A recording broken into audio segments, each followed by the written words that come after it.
School Board.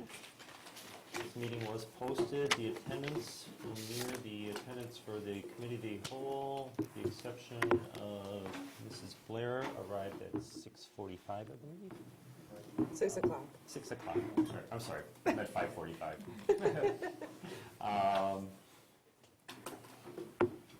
Pledge allegiance. I pledge allegiance to the flag of the United States of America and to the republic for which it stands, one nation, under God, indivisible, with liberty and justice for all. Moving on to consent agenda. Could I have a motion to approve the consent agenda? My motion? Could I get a second? Second. Anything in consent agenda that has separate questions or needs separate consideration? Hearing none. All those in favor say aye. Aye. Opposed? We have approval of the consent agenda. Item 3, student representation. How you doing? I'm good. How are you? Good. Good. All right. So I have a lot of sports stuff today, so bear with me. The boys golf team has a meet tomorrow. That's out at Edgewood. The tennis team has matches tomorrow and Wednesday. Both of those are home. The baseball team has a game on Wednesday. That's also at home. And the soccer team has a game tomorrow versus Catholic Memorial. I'm not sure if that's home or away. And then the first day of spring break is on Friday. So everyone's looking forward to that. So that's the big news around the school. Everyone's looking forward to that. So that's everything I got for the week. Are there any questions, comments, concerns? How was prom? It was good. It went really well. I'm not quite sure the exact final numbers, but we were making sure that everyone who checked in was able to go, which is really good. I know that was as always, an iffy number, but so far all of the guest passes were approved and everything went relatively smoothly. So that's good. That's definitely what we were looking for. Was this the first year you guys did the bus thing, or did they? Yes, it was. Yeah. How'd that work out? I know that there was definitely some disappointment among students before, but I think actually the most of the situation went okay. I know that there was definitely, I got some complaints about people who wanted to leave earlier than the 11 o'clock, which is when prom ended, and since all the buses left at 11, they were forced to stay the whole time, which I know was an issue for some students who were rather tired or had other places to be. So that was definitely one of the issues I've gotten since prom. But other than that, I know a lot of the issues with the buses were they kind of took care of themselves, so that's definitely good. Did you like the new venue? Did you like the Italian venue? We thought the dance floor was a little small. Okay. There's a lot of people, a lot of big moves, in a small space. But other than that, I saw the video when you guys were doing the slide or whatever. I'm like, whoa, that was really right, packed. Yeah, no, it was definitely a little cramped. But I think overall the venue was good. I know the food was really good. Big food guy, so that was definitely really good. I really enjoyed it. So, I would say that the venue was overall pretty well. Any other questions? Thank you very much. Thank you. Moving on to public forum. This is your opportunity to come to the school board and bring whatever you would like to our attention. Mr. Strom. This is only the second time I got to do this. Dean Strom. Dar, pay attention. Dean Strom, W173, S8011 Scenic Drive Thank you. in Muskego. Thank you very much. The last time you did this, you ran for elected office. No, it's not going to happen this time. I just want to thank everybody in this room for all you do for the community, especially the board members. I didn't get a chance to meet you, Cassandra, but thank you so much for running. And Brett, thank you again for running, and congratulations and good luck with your WASB duties. Thank you. Excuse me. And Rick, just congratulations on a good run and on your Compass Award. Thank you. And thank you for all you've done for our community. Thank you very much. It's been an honor. Anyone else for public forum? Once, twice. Moving on to superintendent's report. Dr. Thompson. Well, it is my pleasure, along with Jeff Peterson, to announce our 2019 Compass Award recipients. So if all the Compass recipients could come on up. And Jeff will start us off with a little introduction of what the Compass actually is. Dr. Thompson and I are extremely excited to share with the board, family members of Compass recipients, and the community, the 6 recipients of this year's Compass Award. Before doing so, though, we'd like to share a little bit more about what the Compass Award actually is. The purpose behind the Compass is to reinforce and recognize staff who, through their commitments and contributions, ensure that every student is learning, growing, and succeeding. Our mission statement. Specifically, the Compass honors staff members who meet designated criteria in the following areas. 1, that is to make a positive impact on students. 2, a positive impact on staff, parents, and/or the community. 3, a commitment to continuous improvement, leadership, and/or service. And 4, a champion for innovation, creativity, and/or best practice. So, essentially, through the Compass Award, parents, students, staff have an opportunity to nominate Muskego Norway school staff members who exemplify those aforementioned qualities. The nomination process includes a minimum of 3 individuals who contribute in writing to documenting how the staff member meets the criteria. A team of administrators and then staff members, those would be previous Compass recipients from the prior year, actually review the nominations that come in and then meet to determine who the recipients will be for this year. The team then surprises the recipients after school. We did this on March 22nd in the presence of students, we hope, and or staff if possible, to share with them that they are a Compass recipient. When we go to schools, that's some of the best excitement that we get to see in honoring our staff members. A lot of cheers and a lot of tears are involved on that particular day. The recipients receive recognition as tonight at the board meeting. We'll do that in just a moment for the individuals. They're invited to an annual end-of-year recognition celebration, which is going to be in May. There'll be a breakfast event where we'll celebrate the Compass recipients. And we'll do that in front of all of the Muskego Norway school staff members, so it'll be really special for them. This year we added one more thing, which actually happened just last week. We surprised them with an invitation to a breakfast where Muskego Norway was recognized for the 3rd year in a row as a top workplace. So they didn't know that we were going to this breakfast. We surprised them, and it was quite the surprise, wasn't it? Yes. They all jumped in the car saying, "Where are we going?" So, also new this year, they will receive a new car. Rick's all for that, yes. Just kidding. New this year, they may be filling in for me, who I think I'll be looking for a job after. So at this point, Kelly and I would like to recognize the 6 2019 Compass recipients individually. And where we would like you to come up, you're already here, where we will just read some of the quotes that staff and students and parents wrote about you in the nomination. So why don't we begin with Laura Tosconis. Laura?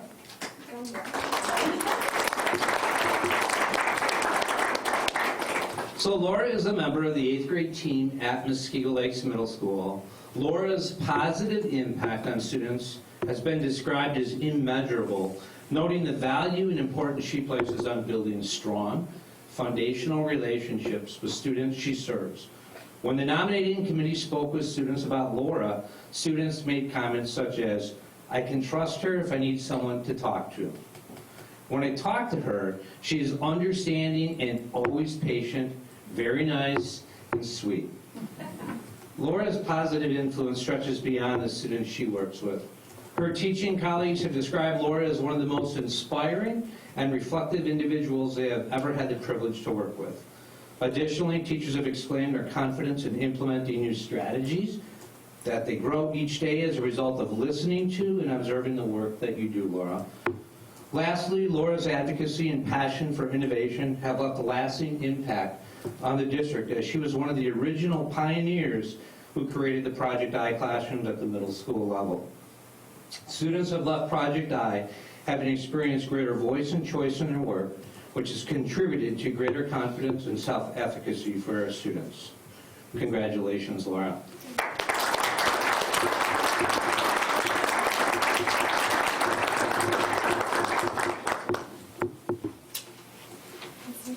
All right, Pam Cork.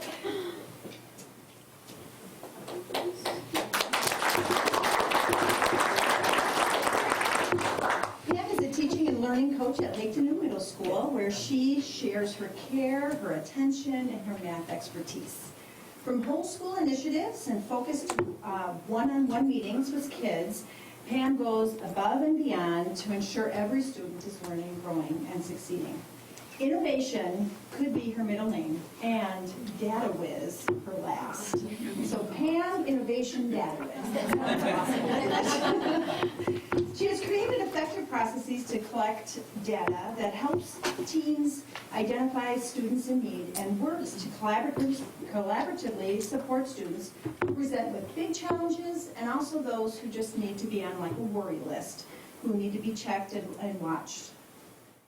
Something to make us all jealous, monthly, Pam treats the math department at Lake Noon to homemade breakfast feasts. All the while, she meets and exceeds expectations of the team to support them in growing their practices to support every student in their classroom. She does this in ways that shows creativity, expertise, and dedication to student success. She is thorough in her approach and consistently finds new and strong research-based practices for her team to try and offers to come into the classroom to help implement many of those new practices. We are so happy to be recognizing you, Pam, or Pam Innovation Data Whiz, as the 2019 Compass recipient. Congratulations.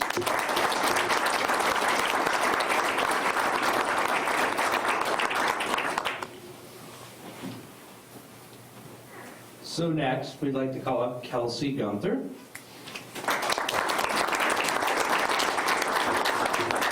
Kelsey is one of our five-year-old kindergarten teachers at Bay Lane Elementary. Well, Kelsey is only in her second year with Muskego, Norway. The positive imprint and impression she continues to leave on students, staff, and parents has been impressive, to say the least. In Kelsey's nomination, a parent of one of her students said one of her greatest strengths is instilling a love for learning and a growth mindset in the students she works with. The parent also added how impressed they are with Kelsey's commitments to communicate with parents. An example of this goes back to the start of this year, when Kelsey called each one of the families she had in class prior to the start of the year in order to ask questions and learn more about the students in her class. While Kelsey is already a strong practitioner, she continues to seek ways on how to continuously improve her practice. This year, she joined the Personalized Learning Committee so as to better understand how to best meet the unique needs of each one of the learners in her classroom. Lastly, as another demonstration of her commitment to improvement, Kelsey frequently sends surveys home asking parents for feedback on the level of communication she has with families, as well as how she is meeting the needs of her students. Kelsey, congratulations on being a 2019 Compass recipient.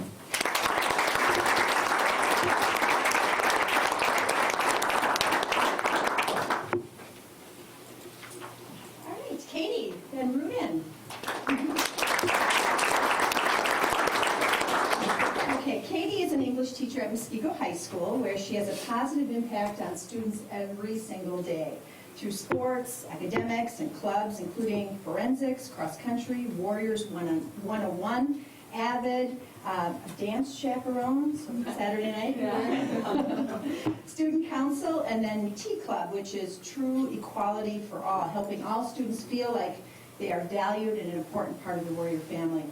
This Compass recipient goes above and beyond to support students in and out of the classroom. Students describe her as amazing. An example of how amazing she is happened a few years ago when there was a student who had a visual impairment, And that student went out for cross-country, and Katie was that person's running buddy. And she ran not only during practices, but also during races. And so every weekend, she was a running buddy. In the classroom, Katie puts a great deal of effort into making people feel comfortable and welcome. Her connections with students motivates them to believe that they can achieve. She is a cheerleader for every student, especially those who struggle. Katie is a champion for best practice. In partnership with other teachers, she co-created many accommodation assessments for students and is masterful at balancing the appropriate amount of rigor along with the appropriate amount of accommodation that students may need. So we are thrilled to be recognizing Katie as a 2019 Compass recipient.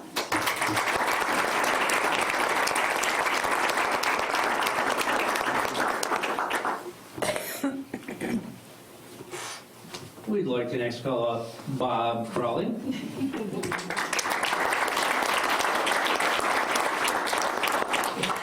Mr. Bob, as he is fondly referred to by the students, is our building operations supervisor at Bay Lane Elementary, our largest elementary school in the district.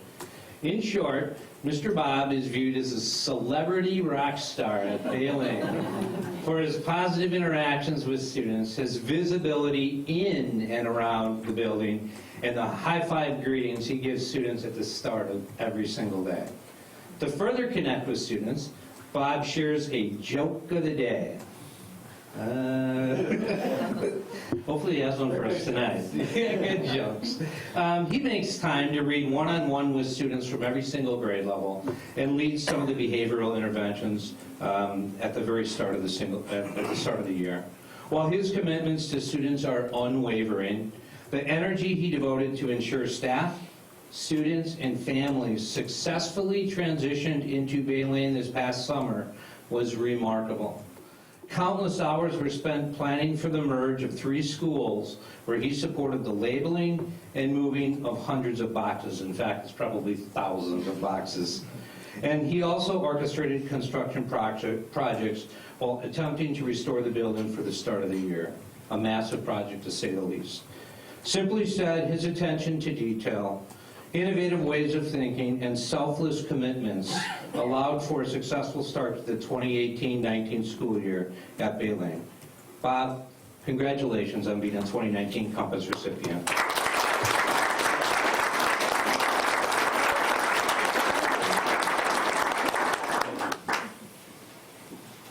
All right, Rick Podolsky.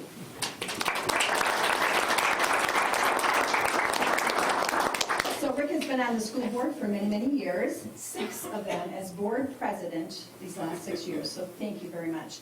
He decided to give someone else a chance, an opportunity to serve, so he didn't run this last time in April. So this is his last board meeting tonight, so let's give him a round of applause.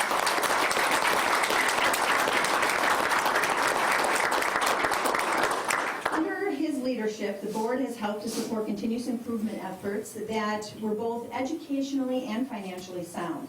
He helped the district innovate by moving to a self-funded program for health insurance, opening an on-site clinic for our employees, and expanded college and career courses at Muskego High School. As a result of the board's partnership, the system earned the 2016 Wisconsin Forward Mastery Level Award. His leadership actively supported the passage of a $43.2 million referendum in 2016, which required numerous meetings from planning and designing to managing and closing out projects, and required the district to complete a water system loop and buy a house on Highview. So lots of details with all of that. With the support and that of the board, the district was able to expand alternative revenue sources, making it possible for us to complete a number of projects through full or partial contributions from donations and advertising and sponsorships, including the turf field, large digital scoreboard, and the pool. Under his leadership, the district has maintained over a 90% employee retention rate, earned 3 Milwaukee Journal Sentinel Top Workplace Awards, and 16 championships in the last 12 months alone, all the while reducing the levy 8 years in a row and maintaining strong student achievement, with the district achieving significantly exceeding expectations by the Department of Public Instruction also for 3 years in a row. Personally, I consider myself blessed to have had the opportunity to work with Rick. He is a man of strength who stands behind values, is committed and dedicated to service and with compassion and conviction. He has taken his duty to serve to heart, understanding that what we do in our schools impacts our families and our community.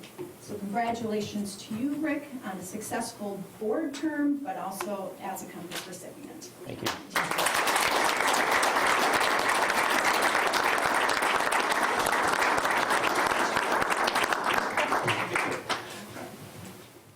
And just so you're all aware, we did present them on that March date with balloons and a certificate, and actually on March 24th, May 24th, that celebration breakfast, they will be receiving their Compass on that date. We're going to get a picture.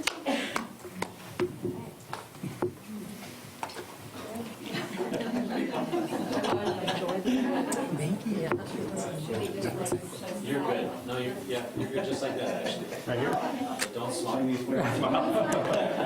2, 3. One more. 1, 2, 3. Got it. Perfect. Congratulations.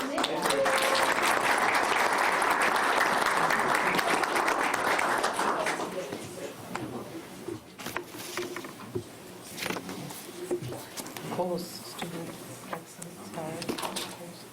Now I'd like to invite Jeff to come on up.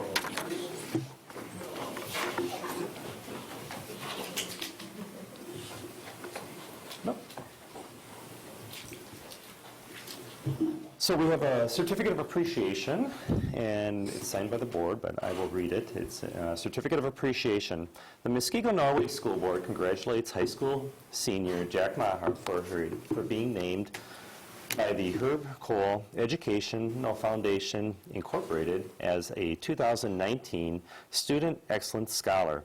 To be considered for this prestigious award, students must have demonstrated excellence in the academic arena and high motivation to achieve, have displayed a broad range of activity and leadership outside of the academic setting, and have shown strong promise for succeeding in college and beyond. The Muskego Norway School Board hereby commends Jack for his exceptional academic leadership qualities that bring honor not only to himself and his family, but to the Muskego Norway schools and community. The Muskego Norway School Board wishes Jack success in his future educational and career endeavors, and it's signed today by the board officers with today's date. Congratulations.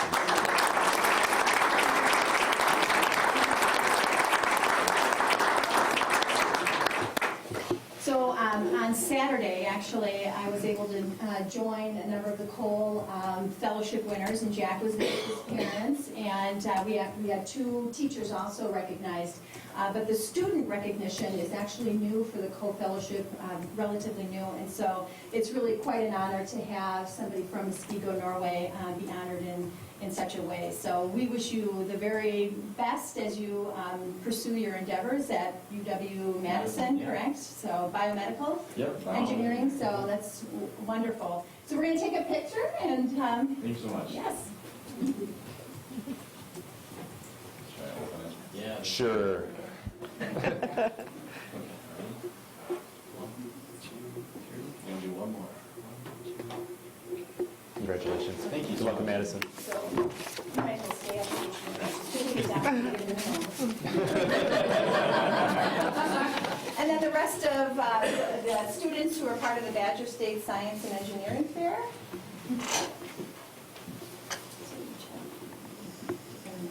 Okay. Sure. So we have a certificate for each of you, and I'll read the first one, and then for the consecutive ones, I'll just read what your individual category is. Certificate of Appreciation. The School Board of the Muskego Norway School District hereby commends Jack Maher for his outstanding accomplishment in earning first place in the Badger State Science and Engineering Fair in the Environmental Sciences category. Jack is to be commended for his team project titled Filtration of Carbonic Acid Out of Water. The team also earned the Stockholm Junior Water Prize and the Genius Olympiad. Through his achievement, Jack has brought honor not only to himself, his family, but to the Muskego Norway schools and community, And as well, the Muskego Norway School Board wishes Jack success in his future educational and career endeavors. It's signed today's date and signed by the board officers. Congratulations again.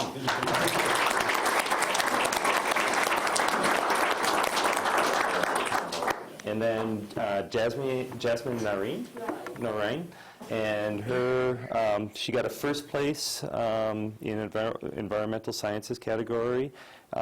Filtration acid out of water. The team has also earned the Stockholm Water Prize and Genius Olympia. Congratulations.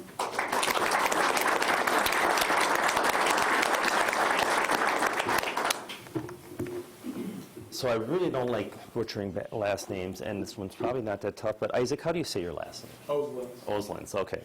So Isaac Oslins, and he got a second place at Badger State, at the Badger State Engineering Fair in the category of car safety. And his team also earned the Future Engineer Award from MSOE and the MacGyver Award for creative use of technology. Congratulations.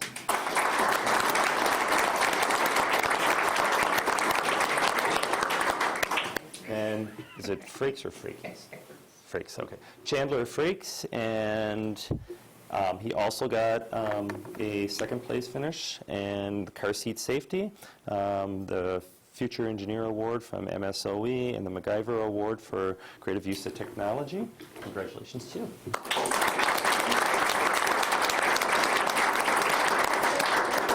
Do a picture? Karen, would you like to share a little bit about the Badger State? Yes. I can. Oh, sure. I know, I should have that. So these wonderful people went to, and Greg, went to the, have been at the Capital Science and Engineering Fair and the Waukesha County Science and Engineering Fair and the Badger State Science and Engineering Fair. Jasmine and Jack still have to go to, because they have to, the Intel International Science and Engineering Fair, which is going to be in the second week of May in Phoenix, Arizona. Have to go, huh? Have to. I'm super excited. I'm the adult in charge, so it's all about me. You know. All the teams, and these two in particular, have worked very hard. They came up with their ideas fairly early. They figured out how they were going to address them. They kept really rigorous notebooks and everyday notes of things they're working on. They developed tests. They developed prototypes and tests, and they worked with biological things. We've ordered more algae than I've ever ordered in my life. But also that there are things that are being blown up and things that are being pulled for force, and we're trying to figure out all sorts of things in the back. So between the car seat safety to make it so that children who are big enough to be out of the car seat but aren't big enough to be strapped in the wheel by seatbelts will be safe, and then to make it so that coral reefs will not die because of acid in the carbonic acid in the water is like always sort of important save the world things that I think it's important that they all do. So they're all wonderful. Yay!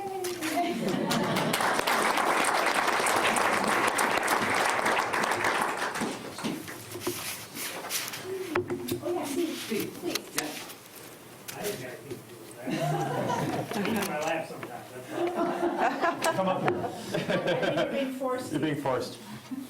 Part of the department.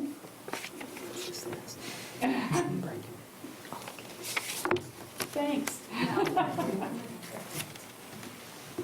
Actually, why don't we take one step in? Thanks, Pete. Okay, ready? 1, 2, 3, and one more. 1, 2. Stay where you are.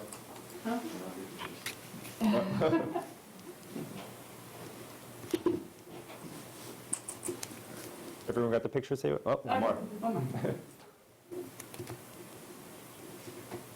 Got it? We're good? All right. Congratulations.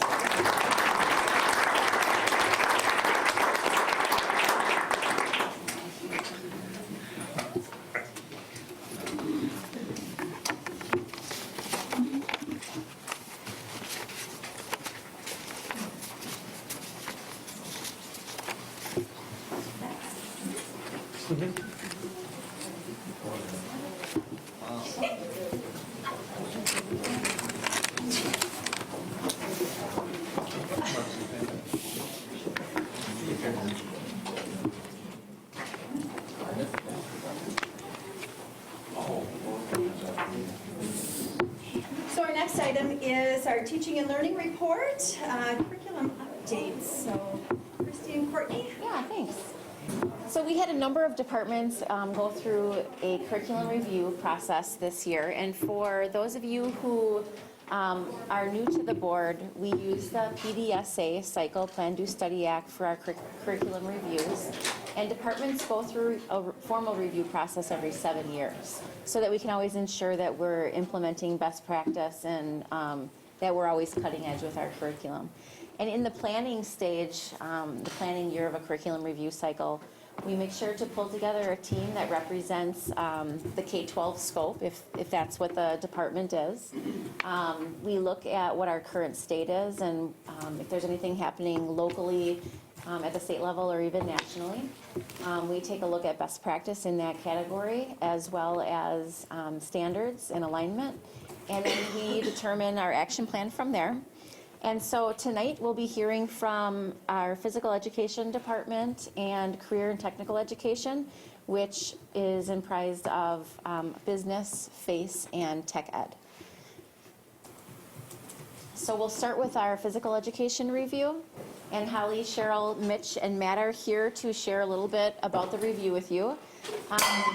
We had all of our Phy-Ed teachers as part of this review process. So we had elementary through high school participate, as well as Ryan McMillan as the administrator myself. The journey began with us examining current state and research, which included aligning ourselves to the district strategic plan, looking at our vision of a graduate for opportunities for the department to engage in work related to helping our students learn, grow, and succeed in those areas. We looked at state and national trends, as well as the SHAPE standards. Those would be the physical education standards at the national level. We also research and develop goal setting for implementation, which teachers are piloting this year. They participated in professional development related to best practice in their content area and related resources to that best practice. They started to align common language, expectation, and assessments. And we ended by identifying essential standards of focus, kindergarten through 12th grade, which is where they'll continue their work next year.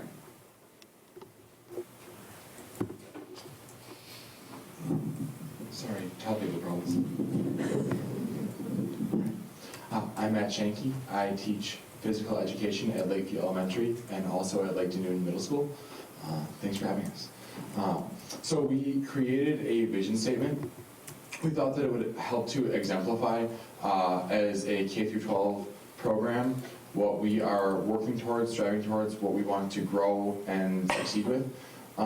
We came up with some common themes that we thought were very important to convey and that we would end up planning around, what we would try and, I guess, instill in our students. So it was important to us to be inclusive of the whole student. Commonly, people see or think of physical education as the physical part. It's in our name. But we also wanted to convey that there's so much more than just that. While being important, it's not the only part. And also that we wanted to convey a desire for longevity. We wanted it to last and persist for a lifetime. So we thought that we would build off of something very cool the district already had, which is the mission statement. And so with every student learning, growing, succeeding, we added to it. So every student learning healthy skills and knowledge, growing physically, mentally, socially, and emotionally, which is the inclusivity part. You can grow in so many different ways. And succeeding by leading a healthy and active lifestyle. And the lifestyle piece was, it seems like verbiage is just a simple thing, but then the lifestyle is then to persist for the lifetime and take these, hopefully, skills and knowledge that you learn and be healthy, not just now while you're here with us, hopefully they stay within the community because they like it here, but also to bring those knowledge, skills, and pieces with them wherever they go. So this is our vision statement, and then next I think we have Mitch Hendricks. So thank you. So, my name is Mitch Hendricks. I'm in my first year as a professional educator. I'm at Mosquito Lakes and Lake Dune teaching Phy-Ed in health. So as a group, we kind of came up with a list of things that we feel really good about in our department, some of our strengths that we have. And the first one is being dedicated and just having a group of highly qualified staff members. And I've been able to see that working between the two different schools. We really have a group of just amazing teachers who all share a common goal. And the second one would be supportive leadership, and that really starts from the top all the way down. And I know it's been especially important for me as a new teacher to know that I feel supported and to know that our administration values physical education with an understanding that it's a lot more than gym. Also, we have a variety of curricular options. So with that, focusing on lifelong activities that our students can take with them as they continue to life after high school. And when you think about whether it's in elementary all the way up to high school, the students have a lot of voice and choice with their learning, with the number of different courses that they're able to take. And that's something that we're really proud of as well. And lastly, the PE department, we're really excited how our, just everything that we're really doing is directly contributing to the district's vision of a college career and community-ready student. And just as Matt was saying before, talking about our vision and how that all just translate, everything that we're doing in here, it's something that we're really excited about. And yeah, just everyone here, we're really excited, our group. These are kind of the strengths that we all felt good about and how we want to move forward. Hi, I'm Cheryl Schmidt. Most all of you know me in one way or the other. I either had your children or I have your children now. But Mitch identified some of the strengths of our department, but we also saw that there were some opportunities for improvement. And one of the opportunities was to really focus on those national standards K-12, and those are SHAPE, which are the Society for Health and Physical Educators. So physical literacy is really the goal of physical education. Like they've said before, it's developing the skills, knowledge, competence, and confidence to perform a variety of activities in a variety of environments and be motivated to do so for the rest of your life. So that's really the focus. And if you can see up on there, I think we passed these out. This is a little bit larger version of that infographic. The 5 SHAPE standards are our focus, and we really want to tune into those. If you notice, 3, 4, and 5 really identify those healthy skills and lifestyle behaviors that also really focus on that vision of a graduate. We also want to try and expand our community outreach and our connections, increase awareness of the benefits of health and physical education. You also will see an infographic, which Holly's going to talk about a little bit more on in just a moment. We have begun our implementation of our goal-setting process, which is a high-leverage process in the district. And so far, so good. It is definitely a new piece for me, and I think for a lot of us here in physical education at the younger levels. And we also are valuing our content-specific professional development, really focusing on those best practices in PE and health.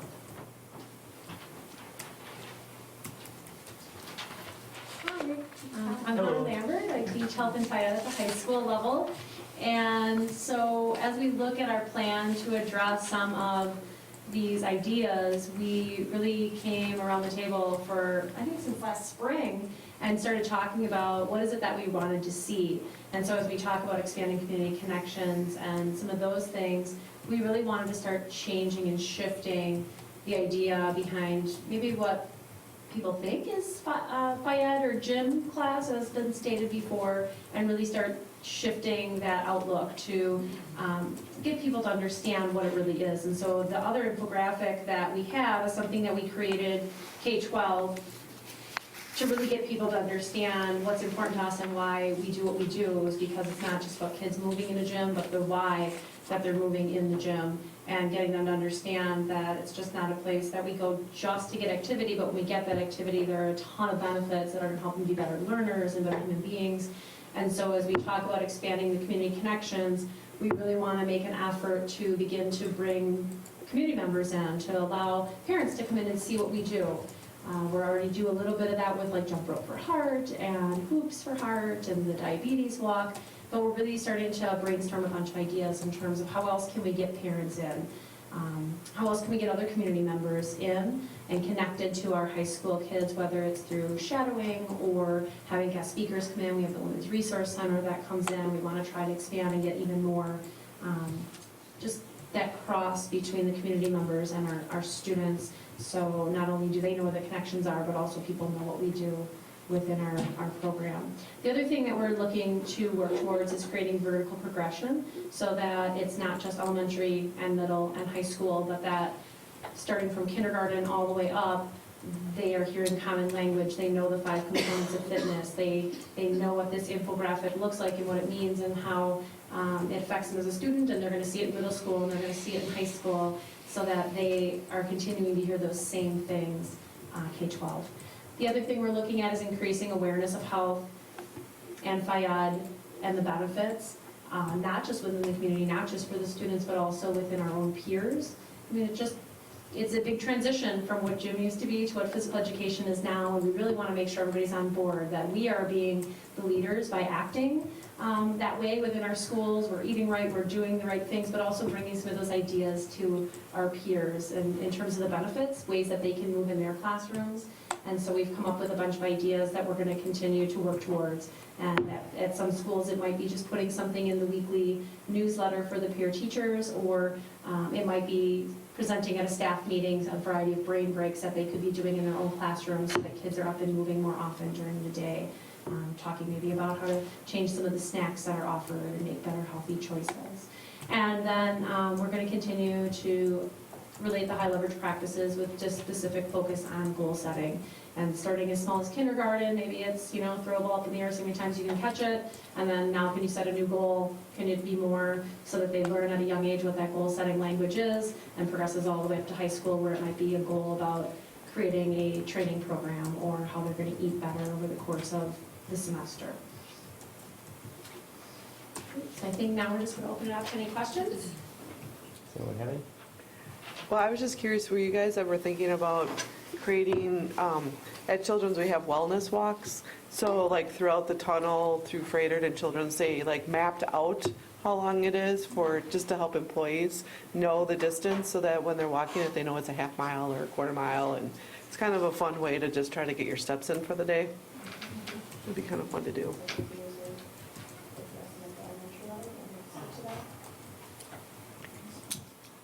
I mean, my school is, it's the leadership of I want to encourage conversation, but you got to do it by the microphone, so the people at home can hear the wisdom coming out of your mouth.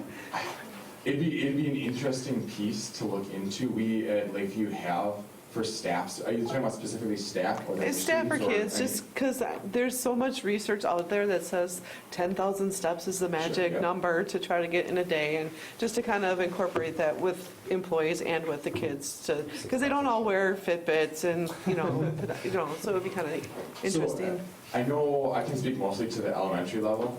I do teach at Lake Noon for a class period, and I have some knowledge, but that's new this year to be at that school for me. So at the elementary level, as far as the steps you're talking about, I believe most elementary schools, if not all, have pedometers, and we do talk about steps, and it does infuse technology into the classroom, the gym, if you will, into the classroom, which is valuable and important, and we talk about the smartwatch and everything. As far as from a professional, like the adult end of things, I know at Lakeview we do have probably more unofficial walking club. That is something that we considered talking about during when we had the whole K-12 staff here, actually in this room, to kind of start to explore those things. That last professional development day, that was a conversation that happened towards the end of the day, but we got a lot of excitement about. A lot of what we ended up talking about was trying to, I guess, get the knowledge piece a little bit to share those things. There is some interest, I think, from the K through 12 programming to look into some of those things. It is also just kind of, I wouldn't describe it as people being, or staff being, you know, against FIAD, just to share the positivity that we can bring to other people and the knowledge, experience, and excitement we have towards physical activity and physical education than with others. So I guess roundabout, yes, there is some looking into that. So, to specifically address you, I have to get a measuring wheel at Muskego Lakes, because I always stole Eric's at Bay Lane, and now we have to get our own. But we do use the pedometers, and we do, that's one of the ways that we have set goals, is kids have learned, and each day we expand upon, and we have used the paths, although they're a little off for all the electrical work that's going on over by Muskego Lakes on the bike path. But that's an awesome idea, especially because we have that path at Muskego Lakes that goes around just the school in and of itself. So that's a great tip. So if you have any more, send them our way. Will do. Thanks. Any other questions? So, I love the idea of where FIAD has changed so much since when we took FIAD in school, and it was, you know, gym class, and we, you know, you just kind of did it. But now it's focusing more on education and, you know, more lifelong skills. How do you get that to absorb into a teenager's mind that thinks they're invincible, so they don't really care about eating healthy? And I mean, most of us really don't start looking at that until something starts going wrong. Either, you know, we're putting on a few extra pounds, or you got sick from something else, and so we'll make adjustments in our lives as we get older. But if you could get teenagers to start buying in on that at a younger age, some of those problems we have later in life might go away. So what's the trick? So I think that's really where we're trying to find that trick, and I love the options, and we're really open to ideas. We're continuing to work. I think the whole K-12 thing is really our big base right now, is we're just trying to get them to understand from young on that it's not just, we go here in elementary and we just have fun. And then in middle school, we don't want to get changed and dressed, and so we fight it. And then in high school, it's a whole different animal, because then we get to have all these choices. We're really trying to tie that in throughout, so that it's a message that they're getting over and over and over again. And I agree, sometimes we don't even know until we're older that some of this stuff is important for a variety of reasons, but I think that's where the community connections come in. The more people we can get in, the more voices they hear, not just from their health and FIAD teacher, but now maybe their mom comes in and they go, oh man, I wish I would have had this. One of the suggestions that I had said is I teach the yoga and Pilates class at the high school, and I said it'd be really cool I teach first and second hour, to have a time where once a month they could just bring your mom to yoga, or bring your dad to yoga, or bring your grandma or whatever, and have that opportunity for them to see what we really do in there, and for them to say, oh man, this is what you get to do in FIAD, we didn't get to do that, so that they have those experiences. And the goal setting piece too, it's just the little steps. So I can set a tiny goal and I maybe wasn't super successful, then how can I try it next time? And so the more consistent we can be with that goal setting process, and we're really still working through it because it's so new, but hopefully we can answer some of those questions the deeper we get into that, and try to really get the kids to give some feedback too in terms of what's working and what's not. Yeah, I thought it was kind of interesting. I was down at Parkside this last weekend. My daughter's supposed to play soccer outside in the snow, which wasn't going to happen. So we get over to Parkside, and there's all these people walking the track, and I'm like, what's going on? I mean, it was seemed like a big event, and supposedly there's this, I guess, website that you can go to for walking docs, or there's doctors that are trying to encourage that people are healthier and such, and so now there's all these clubs happening, and it was kind of cool because they had the facility to do it indoors because it was snowing outside and stuff. But it would be kind of cool to kind of get the community involved with our gym classes and get everyone involved together and be on the same page. That'd be awesome. If you can get a teenager to allow their parent to come into a high school classroom with them, you are genius. Great idea.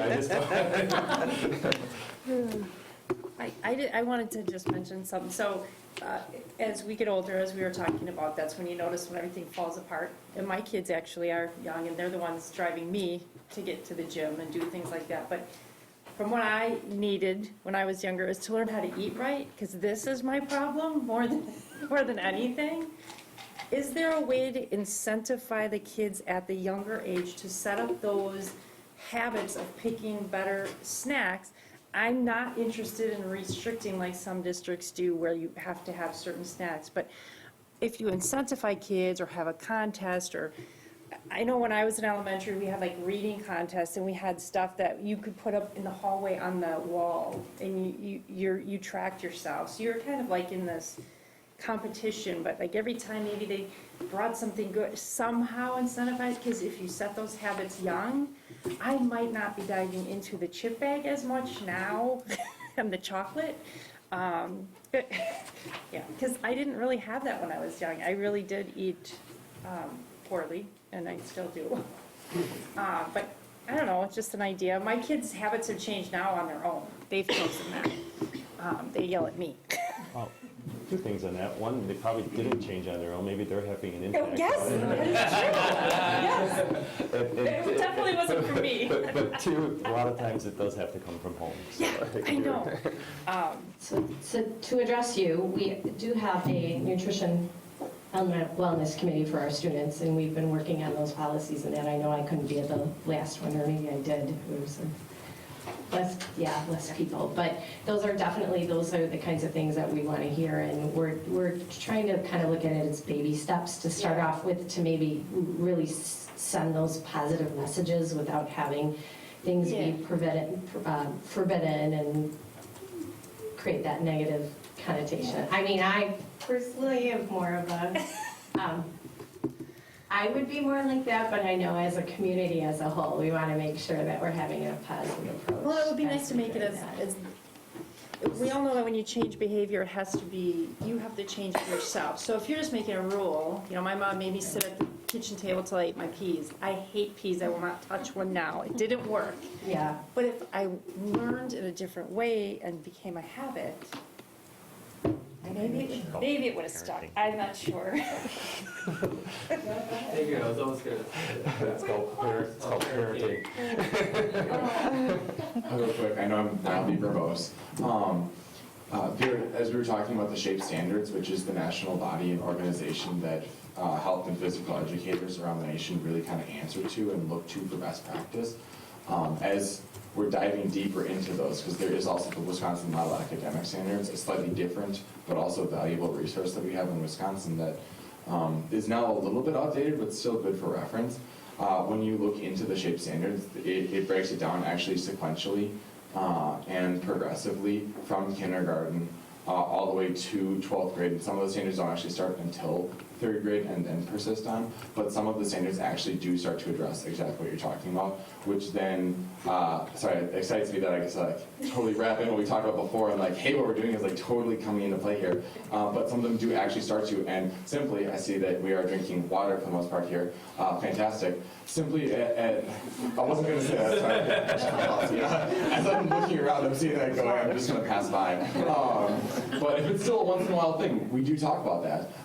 As a once in a while thing, that's totally fine. Don't totally say you can't ever have it because then suddenly you want it more. But even just simply water instead of something else and talking about why actually then becomes part of the physical education curriculum, which then actually adapts and then grows with the health curriculum. So that's hopefully a little bit to look into what you're talking about. So. And I grew past soda, so this is better than soda at least. But I do drink a lot of water. Any other questions? So maybe I'm just, generalizing here, but a lot of times, and maybe you think people don't look at FIAD as a real class at times, and there's that connotation to it. But I can tell you, from the engagement you got from the board tonight, that's the most engagement I've seen with any department that's come in front of us, where they're coming back and talking. So take that for what it's worth. That, there's support behind what you do. So. Yeah, thank you. Thank you.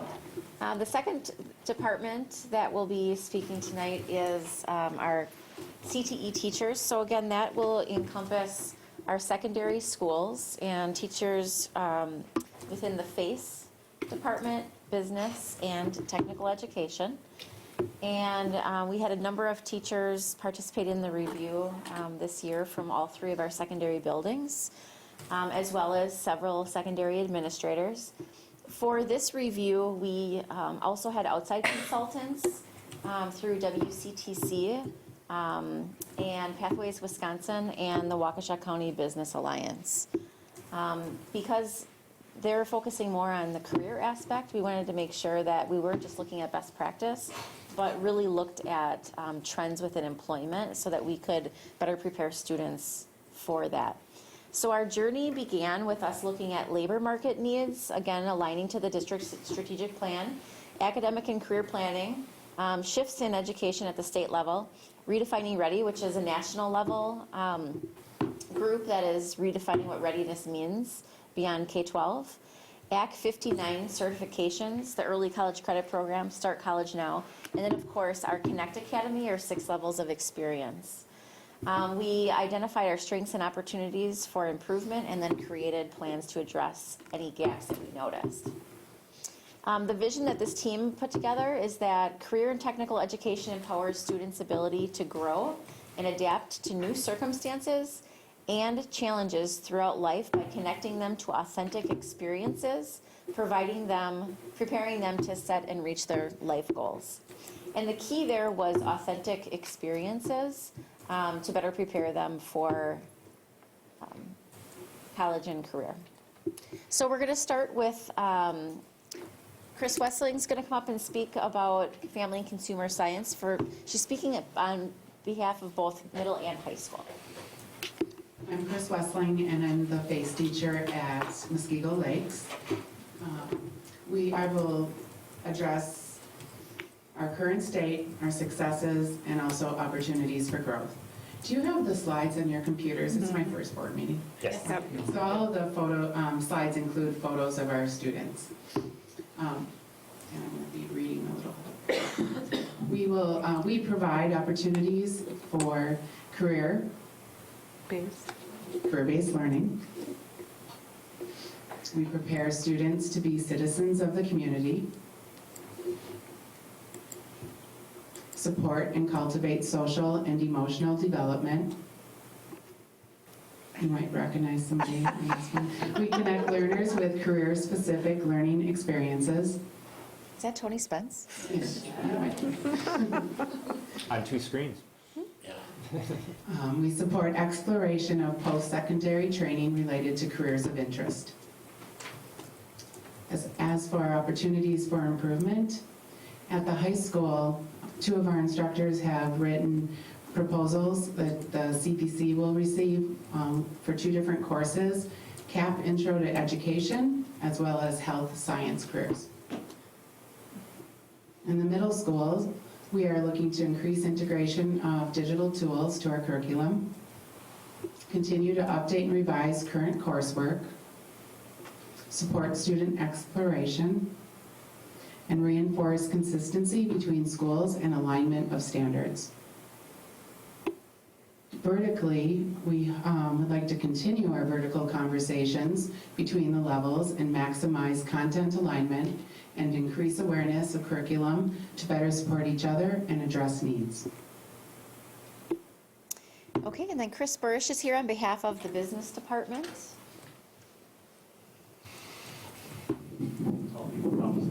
I was waiting for someone to adjust that. All right. Thanks for having me. I'm Chris Burrish, part of the business, marketing, and IT department. I'm a teacher at the high school, so I'll share some things from the high school and from the middle school teachers.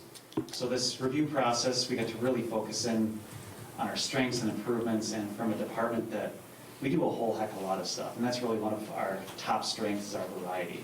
So it's a pretty beneficial process to really kind of zero in on what we do really well and kind of where we really want to go for improvement. So a little more on the variety.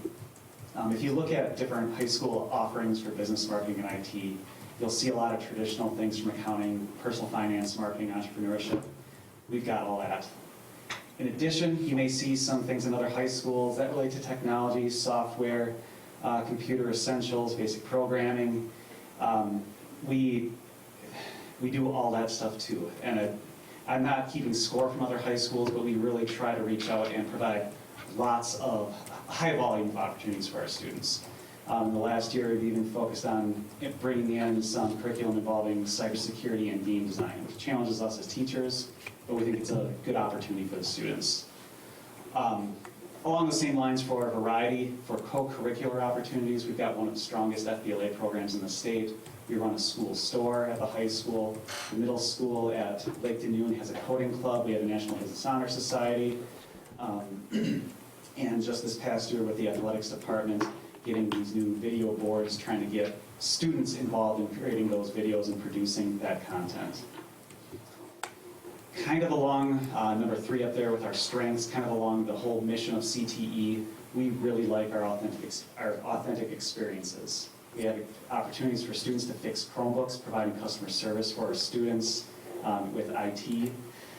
We hold events and plan events, and it's really kind of student-led, with students planning dodgeball events in the summer potentially, or actually I'm not really sure when it is, but movie nights for the community, which would be a pretty neat opportunity. Our entrepreneurship students write business plans that theoretically could be started later in life. So we're really kind of building on these authentic experiences. To improve, and really where we'd like our department go in the future, is community connections. And that's kind of connected to the variety of things that we offer.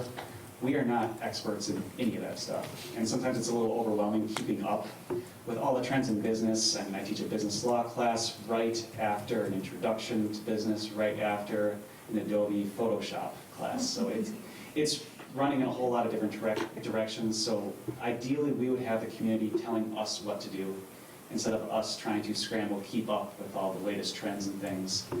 We want to hear from the industry. We want to keep hearing from WCTC of what's actually needed in the community, so we can focus on what's best for the students.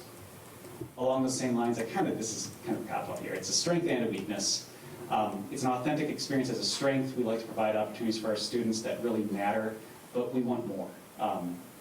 When we see our students engage in real things, where actually they're producing real results, solving real problems that can help them later in life, help other departments, help other people affiliated with the school. We want more of that. We want business students to solve business problems. We want marketing students to improve sales. We want all that stuff. Speaking from the middle school perspective, or the middle level, they have a lot of tech-focused curriculum, but they really don't do a whole lot of business lessons yet. So that's an opportunity for improvement for them. The last one, just to touch on this one briefly, our high school kind of lacks a strong computer science, whether it be more of a programming aspects and programming curriculum. Our math department currently has a pretty good direction, teaming up with a Microsoft program, Microsoft curriculum. It's just up there in case they need help. We want to help support them. We dabble in a little technology. It's not our greatest strength, but we want to be there to pick up the slack if needed. But it seems like they have a good direction there. And Steve Brick. Hi, Steve Brick. Teach tech ed at the high school, autos and electricity specifically. We feel we have a lot of strengths at the high school, a lot of engineering courses, all through the Project Lead the Way program. You left me. I know. Where they can get college credit for that. Our electricity class is transcripted, so they're going to get credits at WCTC. We just got a transportation certification through our autos program this year, so the kids can take the test, they get certified. It's an industry recognized credential or certification to go with the Act 59. And Jim, our co-department chair who's leading us, does a great job with community connections. Obviously, that's probably why he was chosen to move up to do that in the future. Opportunities for improvement, we have up there more certifications. It's what we want to move towards, I guess. So each one of our courses, the student has an opportunity to get a certification at the end of it. So we're going to introduce some new classes, is our proposal. Drone class is the first one. So they're going to research, design, construct, test, fly, keep going through the process. At the end, they'll take a FAA certified test, and they'll have their drone license. For building trades, we're kind of excited about the possibility of expanding space in the future if that all moves forward, as we all want it to. We have an intro to construction class now with nothing to move on after that. So we're going to introduce classes in the building trades to get their certification in, let's say, residential, commercial electricity, or heating and HVAC, or heating and air conditioning. So they'll get a certification, entry-level certification, and they'll also get hours towards an apprenticeship, if that's what they choose to do. In the transportation and the autos, we're going to introduce classes for our upper level kids to get ASE certified in electricity, chassis, brakes, steering, suspension, engine performance.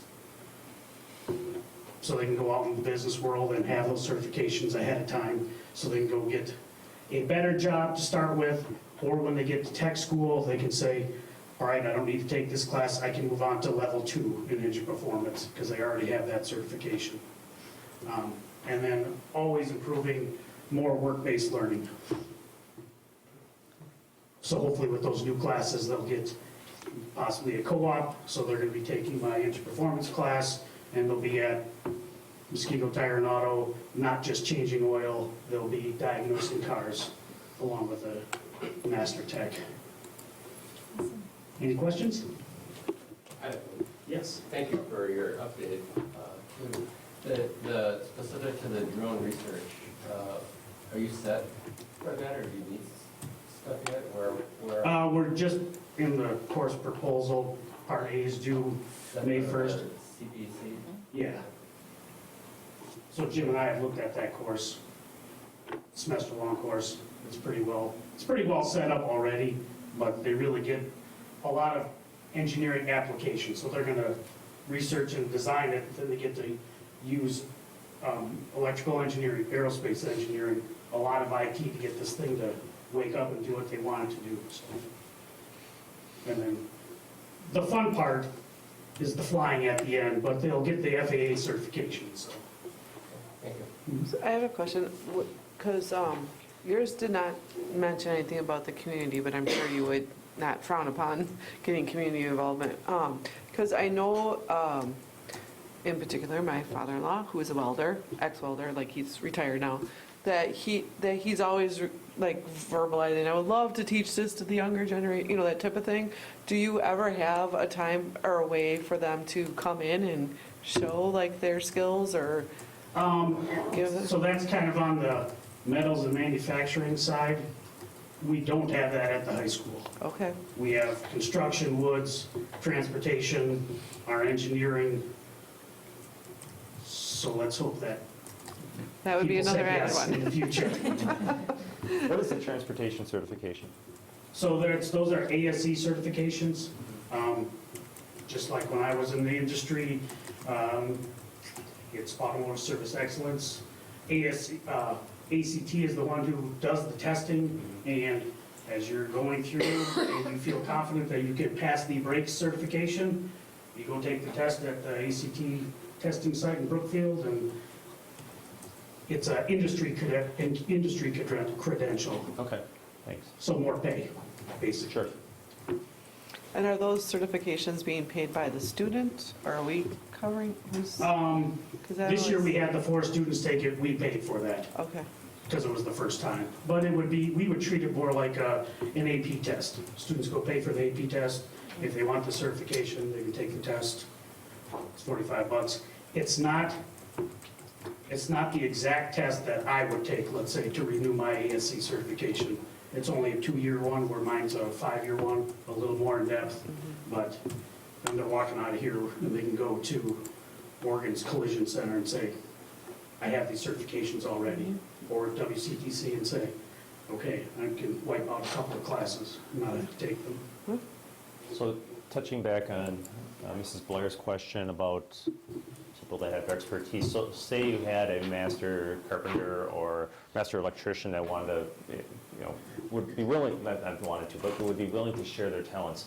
Is that something you would be looking for ever? And if you do, how? Or is it something there's reasons why we don't do that? In autos, I don't typically have a lot of people come in, only because I'm from the industry. I'm their expert, I guess. I mean, there's always somebody smart in the room. That's also what I tell them. So I'm not always the right answer. But in our construction class, Jim has Callan Construction come in, Semper Fi, so he has those people Those come connections. work with the kids building sheds. Okay. Yeah. I That's, mean, yeah, and that's also part of Jim's new role with the Connect Academy, Yeah. is to seek out opportunities for not just our students to go out into the workforce to get experience, but to bring workforce in. Okay, that's fair. I knew the one part as far as getting him connected with a business, but I wasn't sure about, say you have a retired, carpenter or something that, I'm bored now, I want to do something with my time, and I'd love to be able to share it. Is there an opportunity for that? So, very good. I do have a question back to the business, the BMT. Actually, two. One, you have under areas to improve community connections, where you mentioned you'd like to have businesses, say an expert on Photoshop or something else come in. How are you approaching that now? Is it just something you haven't started up, or where are we at on that? A couple years ago, we tried to get together kind of an advisory committee to point us in the right directions. We tried to get two groups of people, a technology-related advisory committee and a business-related. Mm-hmm. Didn't really materialize very well. Our connections just didn't pan out very well. The school year started, and it was just hard to keep that ball rolling. As far as if we meet someone, know someone, we can invite them in to be a guest speaker, but that's really all maybe a guest lesson, but there really hasn't been anything beyond that. As far as, it would be a time commitment coming in the middle of the day. Sure. So really nothing below the surface, If really. it's something you're looking for on that, you should probably, maybe contact the chamber, because there's lots of businesses that are in there that, probably fit the bill of what you're looking for. Mhm. Yeah, there's a little of that. A couple years ago, we had probably a more stronger relationship with recruiting guest speakers, but something to bring back, certainly. Very good. Last question on scoreboards. So Yeah. you're the one who's overseeing the students? Peter Madsen is the one who's really heading Okay. that up, yeah. Okay. Do you have a specific question? Just as far as, it's more technical, so sorry everyone. Like the effects that so say I go to a Badger game, and it's the same, same scoreboard essentially. Do they have modules for the special effects, or do you have to code those from the beginning to do them, or are they canned things that you can download, or how's that all work? I think it's a little of both. Okay. We have some pretty nice camera equipment. Now it helps getting this, to record it. We have some professional level video software, but from what I understand, the actual software that comes with the video board has some of their own things. I think it's a blend. Okay. When I watched the high school kid do it for our relay, the St. Leonard's thing, the stuff was all programmed in, and he was just picking topics or whatever that he was. I was just curious on some of the effects. It's all produced ahead of time. Yeah, so it's all right, ready yeah, to go. yeah. And I'm one specific one, you go to a Badger game and there's someone makes a three and it has this really cool smoke effect that comes out, and I'm like, did they program that, or is it something? I think it that's comes with some basic templates that Sure. you can customize it further. Okay. Yeah, it's fun. Like that I love that one. We gotta figure that one out. Rick, to elaborate on the business connections, in August, the CTE teachers will be attending a business partner breakfast that Jim is going to be planning. And at that meeting, we plan on talking to our current business partners, and the chamber will be invited as well, regarding what we have going on and our interest in partnering with them. And then there'll also be an opportunity to have breakout sessions for them to learn more about the curriculum in our areas, so that they can see if there's either opportunities that they can connect to immediately, or if they have suggestions, like maybe we're not up to industry standards or whatever, so that we can have that two-way dialogue back and forth. And we plan to have that annually. Good. Anyone else have any questions? I got a quick question for Christy. You mentioned the Act 59 certification. What is that? So the Department of Workforce Development is encouraging districts to better meet the needs of the labor force needs by publishing certifications that are recognized in industry in high needs areas. When our students receive a certification, we can report it to the state, and we end up getting grant money back. So they're always updating that list to be aligned to what the needs are in the state of Wisconsin. And the governor has budgeted $3.5 million to allocate to high schools who are certifying students in high need areas. So like the CNA areas. Yep, CNA is a great example. Yep. Yeah. We certified 80 students last year. Looks like someone has something to say. A couple things. You addressed soda and nutrition with FIAD. And I just wanted to let you know that I have 6th, 7th, and 8th graders, and on a whole, they do not drink soda. They know it's bad, and they drink a lot of water. Last year was my first year as the FACE teacher, so I bought a lot of Jolly Ranchers. That's very motivating, sugar. And this year I thought, I'm supposed to be modeling and teaching nutrition. So we only have apples and oranges, and no one has complained, and they're very enthusiastic about those snacks. When they come in with a really large snack, I usually comment, fist is about the serving size of what you're eating in that giant bag of cereal. But, we do have to be gentle because it's coming from home. One more thing, let's see.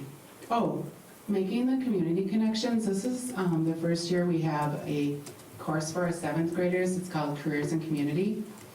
So I was wondering how I could get people in to talk about their career.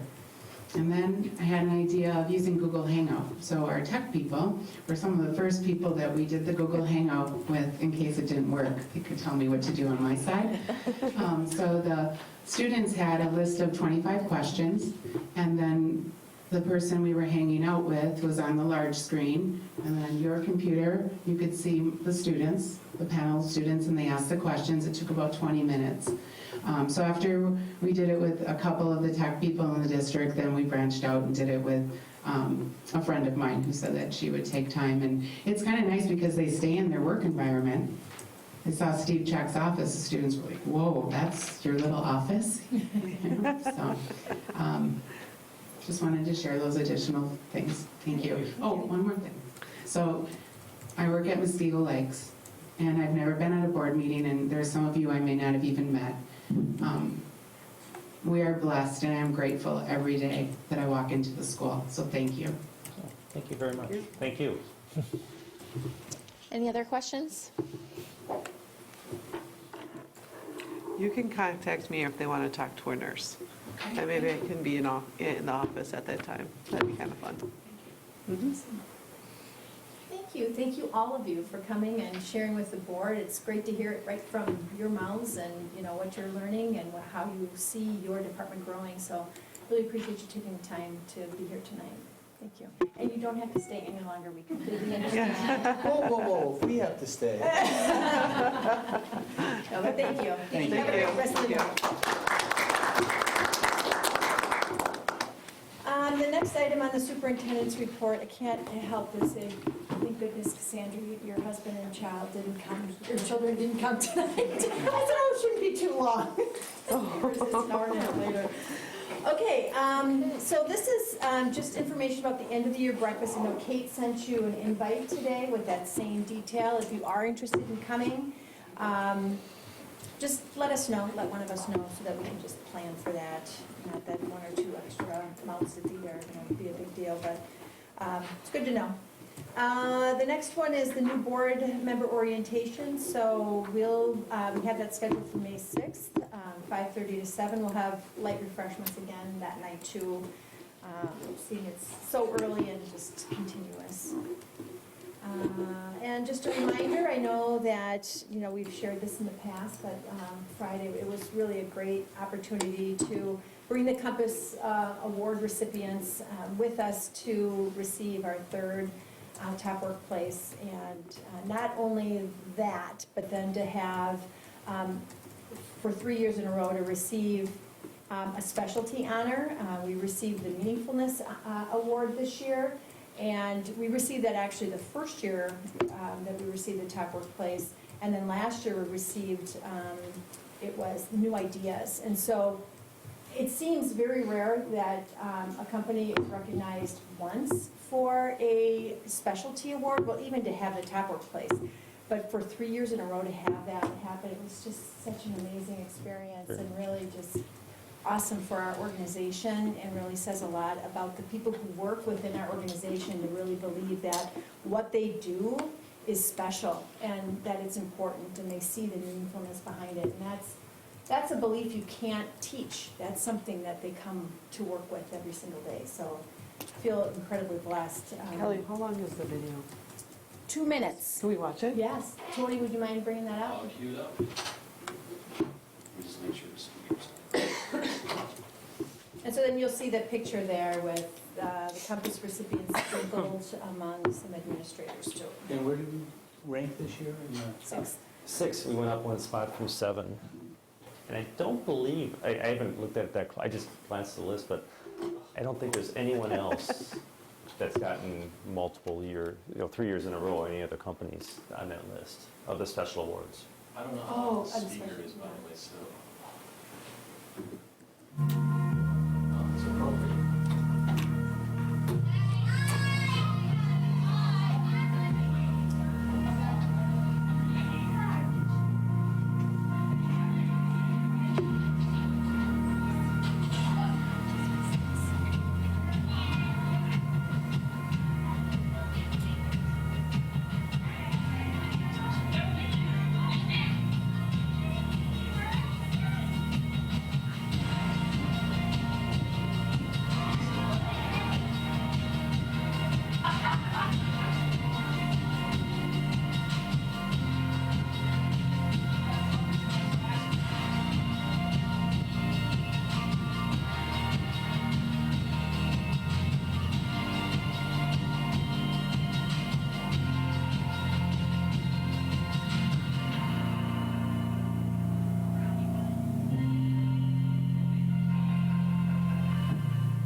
Did you have it on Twitter?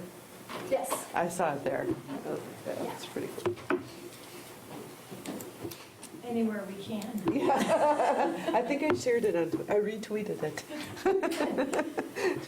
So, and thank you. You know, we can't do it without a supportive board. So, really, it's your trust in the people in our organization and your support along the way. So, thank you and congratulations, John. All right, the last is just the contributions to the profession, and that concludes the superintendent's report. Thank you. Moving on to other reports. President's report. It's my last meeting. Wow. Yeah, they replaced my gavel earlier. So you could pass over a napkin for him. So I guess I want to, I'll keep this somewhat short. Thank all of you. You know, Kelly went through a list of stuff for that Compass Board that I was so honored to receive this year. And that says two things. One, we've been blessed with having a very good and working board for the last, decade at least, that I've been on here. That wasn't always the case. I got on this board and it was starting to get a little better, but it was still very confrontational. And I think all of us have shown over the years that you can disagree on some subjects, but still work functionally and work through them, and in the end come up with a better product or result for the taxpayers out there and citizens out there. And it shows in almost every measurable matrix you can come up with for this district. From the people that just care about spending, they should be set because we've lowered the levy for 8 years in a row. Academic achievement, I mean, that was something that actually probably got me on the board. I pointed out at the time when the superintendents were pointing out that, oh, we have great test scores, we have great test scores there. And I made a chart of Waukesha County, and we were either last or second last in almost every category, especially at the high school. Not the case anymore. And I mean, that's us as board members can't really take credit for that, but what we do take credit for is hiring the right person, and in this case, Dr. Thompson, Joe Schrader. They did a great job of taking this ship that we call our school system and moving it on to a much better place than it ever was or even dreamed of. Back in the year 2000, Milwaukee Magazine rated Muskego the number 5 place to live in southeastern Wisconsin, and they have all these, how they got up with that. And all the rankings, we were there in spite of our schools. Our schools were one of the lowest parts on there of all the things that we did well on. We did well at parks, safety, everything else. And if they did that rating now, I can only imagine where we'd be, because we still have a great community with parks and lakes and safety and everything else. But now our school system is just beyond reproach. And I'm proud to have been part of this for the last 15 years. Served with 15 board members. They all brought something special, to make what we are today. 3 superintendents, 3 different business managers / assistant superintendents now, and 5 assistant superintendents. So we tend to go through you a lot more than anyone else. Hopefully not anymore, though. I'm proud to be part of this, and honored to be serve with each one of you. So thank you. I do have to. This is something I've always loved. I love serving my community, but I have to thank my wife and family for the time that they've afforded me to be gone, and they may be second guessing, wanting me to spend more time at home now. But they're stuck with me. It's kind of funny because people ask, what are you going to do with all your extra time? It's like, what extra time? I don't have any, and it's just going to be absorbed right back in. It's kind of like when you say when your kids graduate from high school and you miss all the activities, and what are you going to do with all your extra time? It fills in, so I'm sure you find something, and time finds itself a way of taking it. So, thank you for all the support I've had over the years, and it's been very enjoyable. So thank you. Thank you, Rick. Thank you.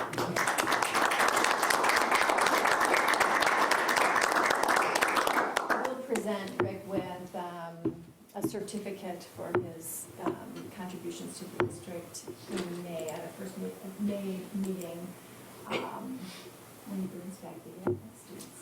I will. I guess this isn't my last meeting. It's the last meeting on this side of the table. Yeah, you know, interesting.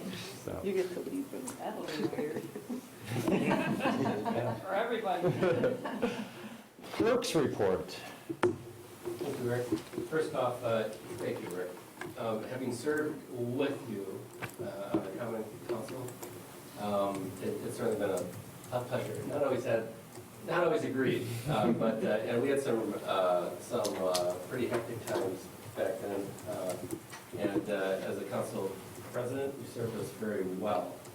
And when I came on the school board, it was an honor to have you as the school board president as well. So from someone who's had to live through your leadership on the council and on the school board, you were very effective, and I'm certainly humbled and honored by it. So thank you for your service. Thank you. The clerk's report. So we have, and I'll just run through the board of canvassers. The board of canvassers met, and the total tally of votes is as follows. For Cassandra Faust, 4,186. For an Hyde, 4,713. We have 98 write-in votes, but the total number of votes cast, 8,997. Board of canvassers signed and approved this.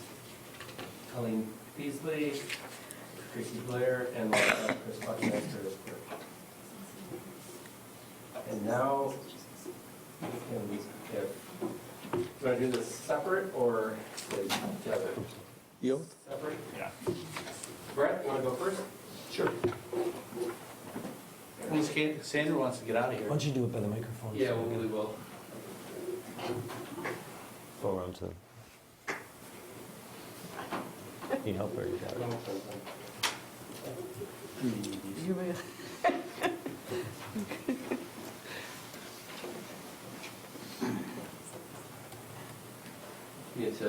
We both review this, right?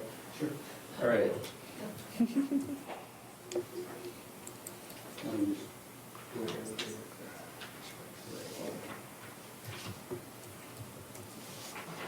You have to sign. All right, so I'll be Brett. So, all right, the official oath of the school board member. Raise your right hand, please, and repeat after me. I, your name, I, Brett R. Hyde, have been duly elected to the office of school board member have been duly elected to the office of school board member for the Muskego Norway School District, for the Muskego Norway School District, but have not entered upon the duties thereof. but have not entered upon the duties thereof. Swear that I will support the Constitution of the United States Swear that I will support the Constitution of the United States and the Constitution of Wisconsin, and the Constitution of Wisconsin, and will faithfully discharge the duties of said office and will faithfully discharge the duties of said office to the best of my ability, so help me God. to the best of my ability, so help me God. Congratulations.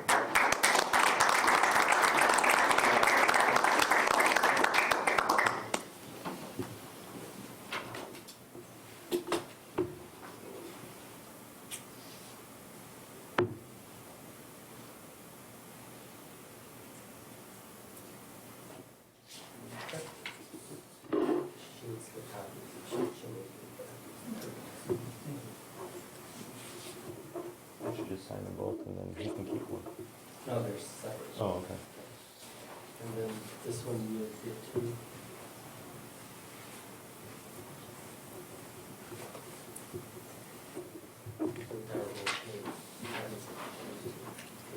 Thanks, Chris.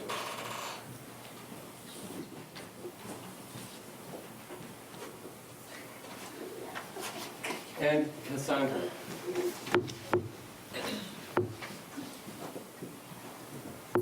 So I'm gonna get my glasses first. Should memorize it, you just did it. Yeah. So, all right, so the oath is right here, so I'll read and do your first prayer. Raise your right. Okay. All right, so this is the official oath for the school board member, Cassandra Boss. Raise your If you raise your right hand, please, and then state after me. I, state your name, I, Cassandra Bowes, have been duly elected to the office of school board member have been duly elected to the office of school board member for the Muskego Norway School District, for the Muskego Norway School District, but have not entered upon the duties thereof. but have not entered upon the duties thereof. Swear that I will support the Constitution of the United States Swear that I will support the Constitution of the United States and the Constitution of Wisconsin, and the Constitution of Wisconsin, and will faithfully discharge the duties of said office and will faithfully discharge the duties of said office to the best of my ability, so help me God. to the best of my ability, so help me God. Congratulations.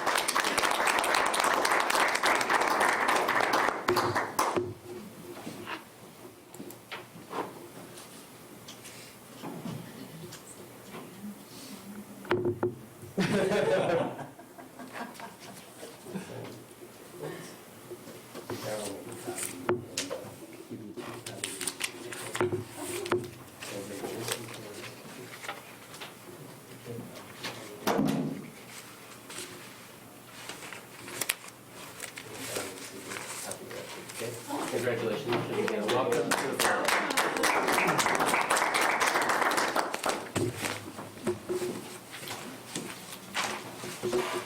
I signed the minutes too. Thank you. Does that complete your report? That will conclude the clerk's report. All right. Board members report. Are you going to talk about Saturday or should I? If you organized it, you probably should. So, I am attempting to create a relationship between the high school boys swim team and the Special Olympics team. I've been working with Coach Dave over at New Orleans. This year we kind of got started a little bit late. And eventually we're hoping to have some of our swimmers go to their practices and help some of their kids in and out of the pool. They already have some girls from New Orleans that do help them, but it's nice to have some boys in there too, because there are boys in the swim as well. So part of that was to go Saturday to the Special Olympic regional meet in Oconomowoc, and there ended up being 7 current swimmers, 1 incoming swimmer, and 3 of us parents that went, and we all volunteered all day at the regional meet. It was fantastic. I hope that this grows, because that's really important for them to see. The meet was really, really exciting, and Rick's daughter was there, so that was even more exciting to be able to be part of that. And I think the kids enjoyed themselves. You know, they are boys, and it's going to take a little bit. It was a long day, but Very long day. next year the other thing that we're hoping to do is called the Unified Relays. This year we were too late to get in, where you have 2 of our boys pair up with 2 of their team members, and they actually do a relay together. So the Berlin had, I think, 2 girls. 2 girls groups, right? Mm-hmm. Two girls doing, or 2 teams. So was it 2 teams? Yeah. Yeah, so they had, and a few of the other groups there had them too, but he was really hoping to add a couple more. So next year, my son will be doing it, and hopefully we'll get 3 more boys to be able to team up and do the relays with them. So that was really exciting, and the kids loved it. That was like the most exciting when we were staging them, that they were super, super excited waiting to go do this relay, so it was awesome. Pictures.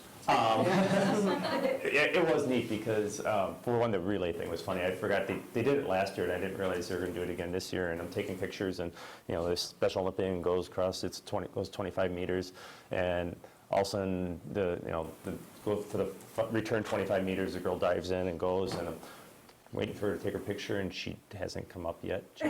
And then she's swimming, and she hasn't taken a breath. She goes the whole length of the pool without taking a breath, and I'm like, when did we get her on our team? It clicked, like, that wasn't a Special Olympian. That was one of the high school girls. But it's neat. Like, Gabby's a state champion. And, he was, had a big smile on his face, and he's helping these Special Olympians, and they appreciate it, and I can't wait till they get involved with these kids. But I guess my point of all this is, we had 6 state championships in the last 12 months, and the connotation, not usually deservedly so, but when you're state champions and everything, and you have this air about you and everything else, these kids have in our community have such humility and empathy that they're, regardless of what their successes are, they're willing to share their time and efforts with those that aren't as fortunate. And that reflects really well on our student body, our teachers, and our community as a whole. So that was neat. Yeah, it was great. We loved it. When we, because we help out with the Special Olympics for the track meet that's here, and they do it in shifts because it is hard to be here all day, in the event all day long. But yeah, it's so much fun to help with. I had my nursing students help with first aid. It was cool. Yeah, it worked. I've got a couple things. First of all, congratulations to Jack Marr for the Cole Scholarship. I've mentioned this several times before, and it's just amazing how much more often I'm mentioning it here. I've read for the Cole Scholarship, including the students, not this past year, but in other years I've read for the students. And it's just, like I said, you read these and they're all incredible, and it just takes something above and beyond to really get to that level to get the scholarship award. So they just a phenomenal job to him for not only what he did, but also preparing his paperwork. And it's amazing how the Herb Cole Foundation is so generous. Each of those students earned $10,000 Wow. in an award. Wow. $10,000. The teachers received $6,000, and there are 100 teachers each year that are recognized. And then they also received $6,000 for their school. And he was there on Saturday, greeting every single one of those recipients. It's amazing. It's amazing. Yeah, he a great job. How many students do get it? Is it They have an initiative and they have the excellence awards. I don't know how many, I don't know if they have a cap on that or if they just, I don't know. I know the stack's about this high when I Yeah, put it on the really? table, so yeah, there's a lot that Well, apply that's a lot of for it. Now, who canvassing. actually wins it, it Yeah. varies from year to year depending on how much money they release, but it's Yeah. usually, dozen at most. That's a good year, so. Wow. There are a lot more than it does, I'm sure. Was it there? Was Students? it? Oh, yeah. Oh, okay. Oh, yeah. Good. Wow. The second thing was just make everybody know that the high school cabaret is going to be May 3rd from 6 to 9. Hopefully everybody can make it. They can- they can all have tickets. Thank you very much for that. Yes. And we're What do you those out. think? See that on the back? I printed Oh, it. you printed it. This past weekend, I was at the WASB board meeting, and we had Governor Evers stop in and talk to us. And he did say that one of my concerns was that the legislature and the governor were not going to talk because they are this far apart, and they can get the budget squared away, the better we all are for determining what our expenses are going to be for the coming year. And he has assured the board that he is talking to the legislators. So hopefully it won't be a real long time for us to wait for that budget. So that's in progress. The next thing I wanted to say was congratulations, Cassandra. Looking forward to working with you. Thanks for running against me, I guess. Alongside you. Which brings me to my last thing. Congratulations, Rick, your last meeting, and I will do my best to try and keep it short. 12 years ago, when I was considering running for the board, Rick was nice enough to talk to me and tell me what was involved and give me the details. And yes, he did a pretty accurate information. He didn't sugarcoat it too much. I ran anyways. And it's been a great 12 years working with you. And I hope we get to see you a bit, hopefully for good things here. And I'm looking forward to seeing what the board will be doing in the near future here with Cassandra on board instead of Rick. So. Thank you very much. And I will tell you, I did consider using my second vote to write you in, just so I could say I beat Rick once in an election. But that might have been a disaster if a lot of people had that in their minds. So I refrained from that. Thank you. All right. Moving on to resolution action items, 7A, 2019-20 budget.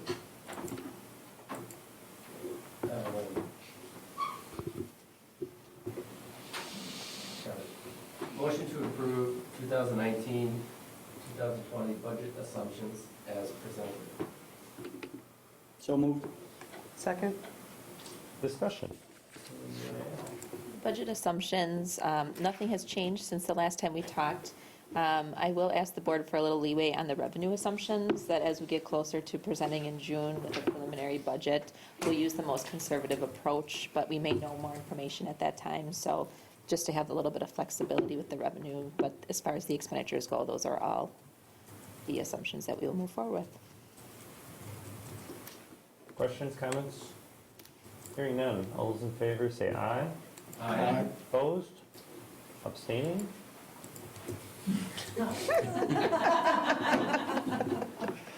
Moving on, passes unanimously. Moving on to 7B, gifts, grants, and bequests.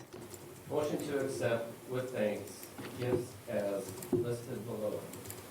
High school choir from the Muskego Women's Club, $1,620.35.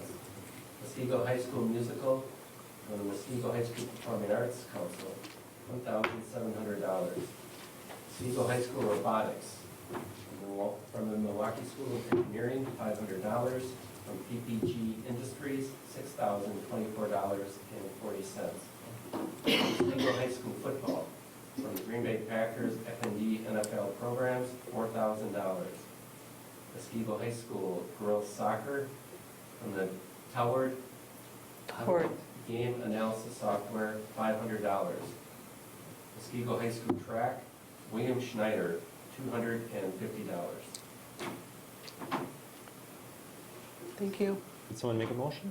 Motion. Second. All right. Discussion. Thank you very much. I'd just like to make one comment, looking through the actual letter attached. Gerald and Carol Offenbacher did contribute part of that $1,700 towards the performing arts, so thank you for that. Yes, they should be recommended. It was kind of rolled into the one. right, all those in favor say aye. Aye. Opposed? Abstentions? Passes unanimously. Moving on to discussion items, 8A 2019-20 budget placeholder. Any questions that you didn't ask 2 things ago? Hearing none, moving on to 8B technology leases. Tony? Hi, everybody. So, this is a similar conversation we've had in the past. I don't mean to skip over anything, but to get to the point, this is a part of our one-to-one process, but also the other technologies surrounding. Again, making sure that we have all the infrastructure and support in place to roll this forward. The conversation has been in the past whether or not we look for outside funding options or we try to internalize it.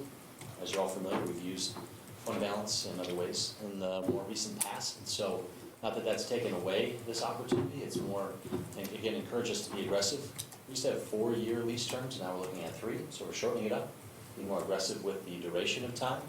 And then again, always evaluating whether or not it's something we can internalize. So that's a conversation that Julie's been very supportive of, and again, something we'll look at annually.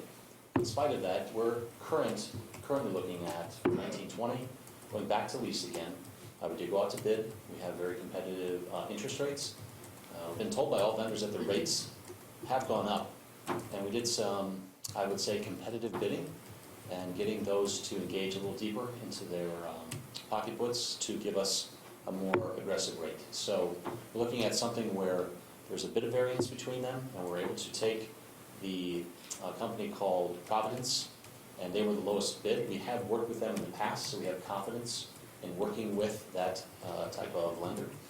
And in this case, it's a relatively similar amount. Last year we did ask for the same amount. How has this grown over time? We're also supporting a 1-to-1 ratio of devices in our elementary. This first started off as a 5 through 12 in terms of the grades having a 1-to-1, and that's expanded into having devices additionally into our elementary schools. So there's not always that trickle-down process.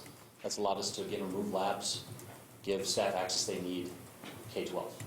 So this is going to be supporting that process. So if you have any questions, please let me know. I'm certainly happy to answer anything. The K through 4 we'd be adding on? We have already. Yeah, I'm sorry. What sort of devices do we have for that? Great question. So it's usually a mix. So we've noticed that iPads, particularly at our lower elementary levels, have been an option for our students. Not because it's so widespread, there's a mix. So there's generally available iPad devices. There are some devices or cards assigned to classrooms. And we also have Chromebooks. So Chromebooks are the most popular, the one that's more prevalent in all of our elementary schools. And there's probably about a 25% comparison or presence of iPads in that same regard. So again, we have more than enough devices to cover where each student has access to one device. They're not assigned to them permanently. So again, there might be devices available, but they move about between classrooms or between spaces, and our library supports that as well. So iPads and Chromebooks are your number 1 and 2.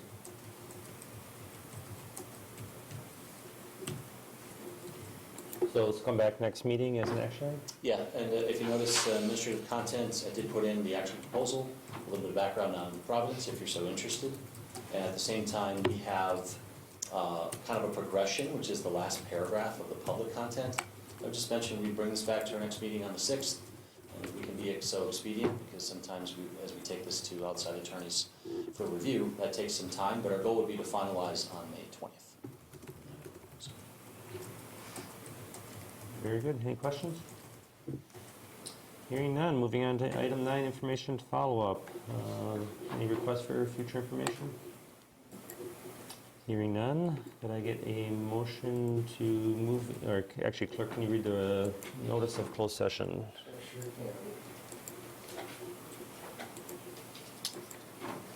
can. Vote for closed session, Wisconsin statute 1925, sub 1, sub E, for the purpose of considering bargaining matters, specifically a mediation matter. So moved. Second? All those in favor say aye. Aye. Aye. Opposed? No one can abstain from this, so. Passes unanimously. We are in closed session. Does anyone need a break before we go, or? Okay, All right, we'll start at 9:05.